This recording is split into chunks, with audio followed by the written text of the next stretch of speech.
Imagine enjoying a peaceful night in one of the most luxurious hotels in the heart of London, only to witness a confrontation so intense that it silences the entire lobby.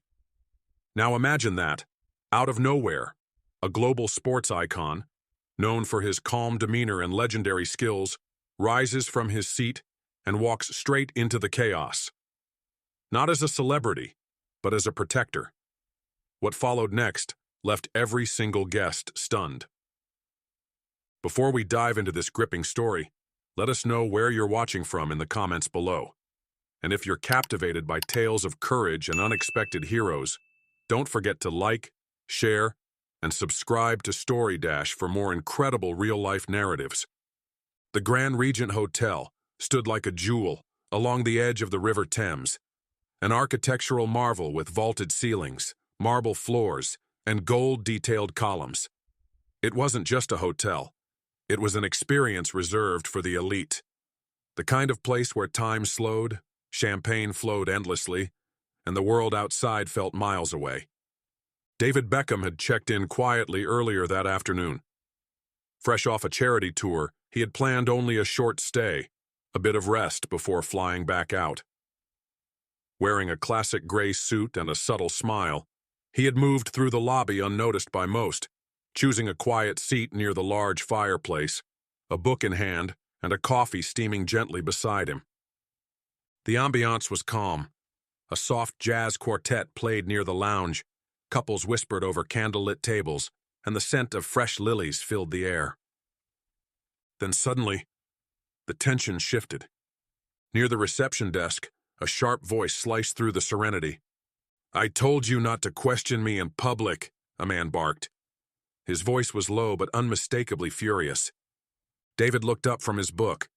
The man's name was Anthony Reese, young, wealthy, and known in certain circles for his temper.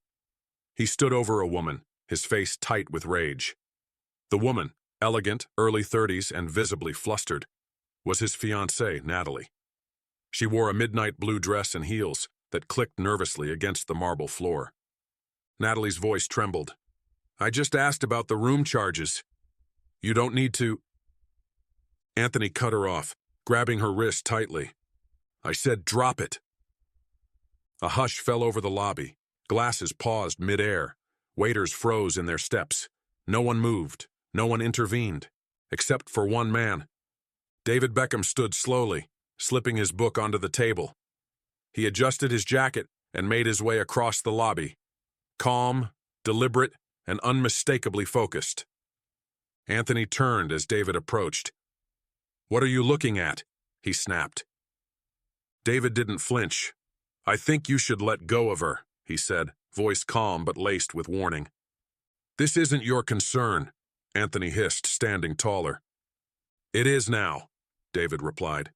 "You're in a public space, putting your hands on someone who's clearly uncomfortable. That's everyone's concern." Natalie's eyes widened with recognition. "Oh my God, you're—" But David gently raised his hand, signaling to her that she didn't need to say anything. Anthony laughed bitterly. "What are you going to do? Call the press? Make this a PR stunt?" David's expression remained neutral, but his eyes darkened. "I don't need headlines, just decency. Walk away." For a brief moment, Anthony looked ready to swing, his fists clenched, his shoulders tensed. Then he noticed something. The security guards had taken notice. Two large men in black suits flanked the lobby, watching, ready to move. Other guests had their phones out, recording. The tension had gone viral in real time. Anthony grunted, released Natalie's wrist, and stepped back. "You have no idea who you're messing with," he muttered. David didn't respond. He simply stepped between the two and turned to Natalie. "You okay?" he asked softly. Tears brimmed in her eyes. She nodded. "Thank you." David led her away from the crowd and gestured to the front desk.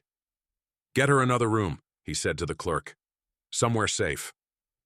Anthony, now fuming and humiliated, stormed out of the lobby. The heavy doors slammed behind him. The next morning, social media was ablaze. David Beckham steps in to protect woman during hotel altercation.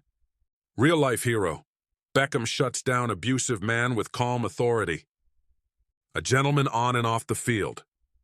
Clips from the altercation had gone viral overnight. Hashtags like Beckham Hero and Protect Women trended worldwide. The internet exploded in praise, not for his fame, but for his quiet strength and the way he used his presence to protect someone in need. Natalie chose to speak up. In a heartfelt Instagram post, she wrote, "Last night could have ended very differently. I was afraid, frozen, and unsure of how to get out of a situation I didn't feel safe in. But one man, someone I never expected, stood up for me without hesitation. Thank you, David Beckham. You reminded me what bravery and kindness look like."